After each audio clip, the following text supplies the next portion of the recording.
والعاقبة للمتقين، والصلاة والسلام على رسوله سيدنا وشفينا وحبيبنا ومولانا محمد وعلى آله وأصحابه وأزواجه وذرياته وأهل بيته أجمعين. أما بعد، أعوذ بالله من الشيطان الرجيم. بسم الله الرحمن الرحيم. هو الله الذي لا إله إلا هو عالم الغيب والشهادة هو الرحمن الرحيم.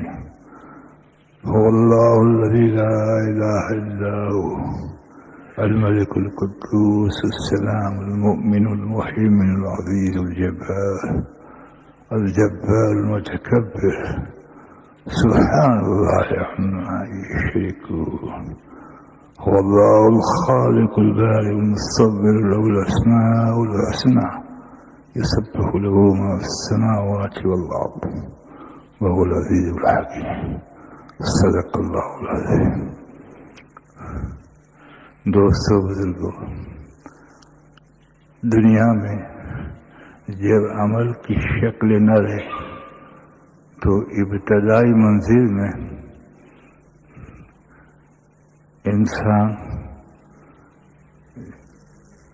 جس چیز سے سننے سے یعنی علم سے عمل کی خبر ہوتی ہے اس سے بے پرواہ ہو جاتا ہے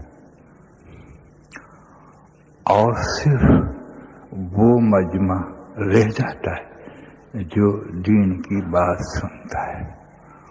اگر وہ مجمع سنتا ہے لیکن سمجھتا نہیں تو وہ بھی رسمی بن جاتا ہے،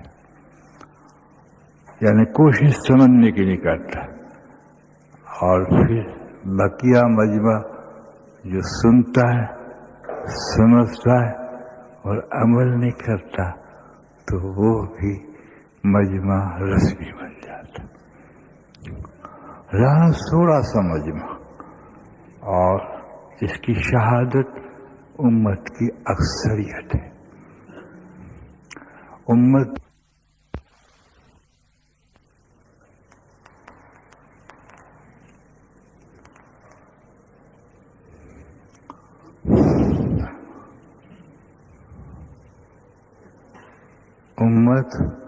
جمعے کو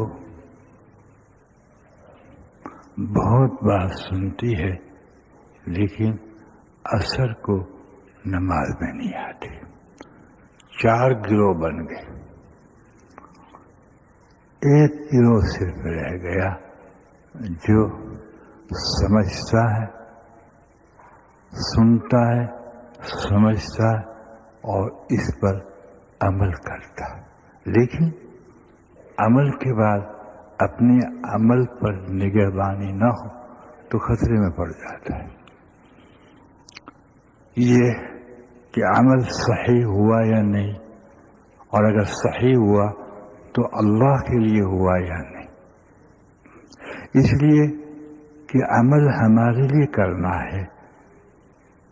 اللہ کے لیے عمل کریں گے وہ ہمارے لیے ہو جائے گا. اللہ محتاج نہیں ہے، یعنی ہر نیک عمل اللہ کے لیے کرو. اس کی معنی ہے جو اللہ کے لیے ہوگا وہی ہمارے لیے ہوگا. اللہ کو کچھ ملنا جلنا تو ہے نہیں. اسی لیے سب سے زیادہ نزاکت خیز مسئلہ وہ للہیت کا ہوتا ہے، یعنی اخلاص کا ہوتا ہے، جس میں شہید کیا اور جس میں سخی کیا اور جس میں عالم کیا اور پیر کیا. مستند باتیں سامنے ہے کہ اس میں ناکام ہو گئی. اس لیے کہ انسان کے ساتھ نفس لگا ہوا ہے. نفس کو غلط بات بتانے کے لیے شیطان لگا ہوا ہے. کوئی ایسا وجود نہیں جس کے ساتھ ایک شیطان نہ ہو. اللہ کی نگاہ سے گرا ہوا ہے اس کے ساتھ 2 شیطان ہوتے ہیں. حتیٰ کہ حضور صلی اللہ علیہ وسلم سے معدبانہ پوچھا گیا یا حبیب اللہ کیا آپ کی ذات والا بھی؟ فرمایا ہاں، لیکن اللہ کی رحمت نے مجھے ڈھانپ لیا ہے۔ تاہم باہر رہ کر حضور صلی اللہ علیہ وسلم کی مخالفت جہادوں میں اور دعوتوں میں یہ کسی کو ذریعہ بنا کر بھی کرتا رہا، اور بذات خود بدر میں عرب کی شکل میں آ کر بھی مخالفت کرتا رہا۔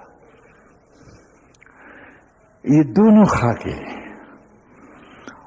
اس لیے انسان ان خاکے تک نہیں پہنچ سکتا جب تک کہ اس کی فکر نہ کرے۔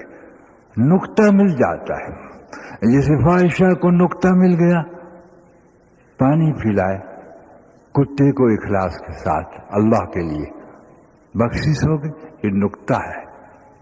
مقام خلافت کھو گئے تھے،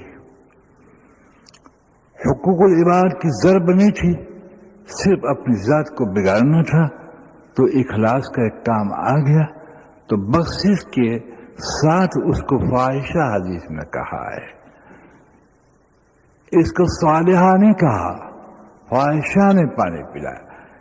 ایک عمل اخلاص کے ساتھ تو پلے پڑا، لیکن معاف کرنا وہ ایک نقطے پر صالحہ نہ بنے اور فاحشہ ہی کہا گیا، اور وہ حدیث میں آخر تک فاحشہ رہے گا۔ غرض کہ اس کی فاحشہ کی تشریح میں یہ بات آئی کہ فاحشہ کیا ہوتی ہے، وہ باقی رہا۔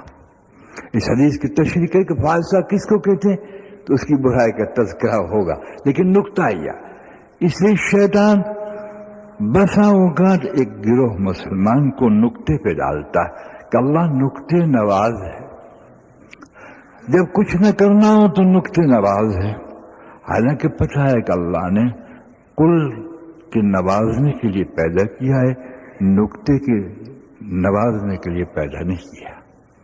اگر انسان نقطے پہ جاتا ہے تو جو مقصد خلافت کا ہے وہ فوت ہو جاتا ہے، اور جو اس کی معراج اور اس کا مقام ہے اور اس کا جو تقدس ہے وہ پامال ہو جاتا ہے۔ خدا پاک کی قسم، مسلمان کا تقدس اور معراج اور معیار ختم ہو جائے تو معاف کرنا یہ بڑی شرمندگی کی بات ہے۔ اس کے بعد اگر یہ جمعیت کے نقشے پر خاکہ آ جاتا ہے تو پتہ ہے آپ کو کہ مسلم کا روگ کافر پر مسلمانی سے ہے، مسلمان ہونے کی حیثیت سے نہیں ہے۔ یہ کبھی ہم امید نہ رکھیں کہ مسلمان ہونے کے اعتبار سے یعنی ہم میں اسلام صحیح معنوں میں نہ ہو اور کافر پہ روک پڑے، یہ کبھی نہیں ہوگا، بلکہ ہمارے اندر مسلمانی ہوگی تو کافر پہ روک پڑے گا، روبرو نہیں بلکہ دور دور روک پڑے گا۔ جیسے سیدنا عمر رضی اللہ تعالیٰ عنہ جب اپنے خلافت کے دور میں مسند نشین تھے، اس وقت ہر کی جو بیک وقت 6 لاکھ فوج اتار سکتا تھا وہ تحفے و تحائف بھیجتا تھا کہ عمر کہیں یہاں رخ نہ کر لے۔ اللہ اکبر۔ قسطنطنیہ میں سینٹرل وسط یورپ میں اپنے محل میں ڈرتا تھا۔ اب اندر سے یہ ایک طاقت ہے جو سینے سے اسلام کی نکل کر پھیلتی ہے۔ تعدیہ خوف کا بھی ہوتا ہے، تعدیہ ہیبت کا بھی ہوتا ہے۔ جب انسان کے اندر صحیح معنوں میں اسلام آتا ہے تو اللہ کی ہیبت آتی ہے، اللہ کا خوف آتا ہے، تعظیم آتی ہے۔ وہی خوف اور ہیبت منتقل کفاروں کی طرف ہوتی ہے تو نام سن کے تھرا کے رہ جاتا ہے۔ جیسے مثال بہت کمزور ہے لیکن ایک کھمبے میں سے اگر کرنٹ چھوٹ جائے تو محلہ سارا گھبرا جاتا ہے کہ یہ تار اگر ٹوٹا تو خدا جانے پاورس کا کرنٹ ہم کو جلا کے خاک کر دے گا، اور وہ یہ اللہ سے نور لیے ہوئے ہوتا ہے، طاقت لیے ہوئے ہوتا ہے، اس لیے کہ ایسے خلیفے ان کی صفات کے مظہر ہوتے ہیں۔ یہ سب باتیں کہنے کی رہ گئی اس دور میں، اور اس لیے کہنے کی رہ جاتی ہے کہ انسان کا جب مقصد معاف کرنا اللہ کو راضی کرنے کے لیے اپنی ذات کو بنانا نہیں ہوتا تو یہ سب کچھ فوت ہو جاتا ہے. پھر امت نام کی رہ جاتی ہے, کام کی نہیں رہتے. کام کی نہیں رہتی. جو جوہر ان کو دینے ہیں. اللہ اکبر. آپ کو پتہ ہے انسان کی تخلیق جس میں دعوت اللہ کفاروں کے سامنے موجود ہے. اذان ہماری دعوت ہے جو کہ کسی درجے حجت تو ہے, اصل تو محنت ہے, لیکن ہم یوں کہیے کہ کفار کے کانوں پہ اذان کی آواز پہنچتی ہے. یہ دعوت ہے, وہ موجود ہے.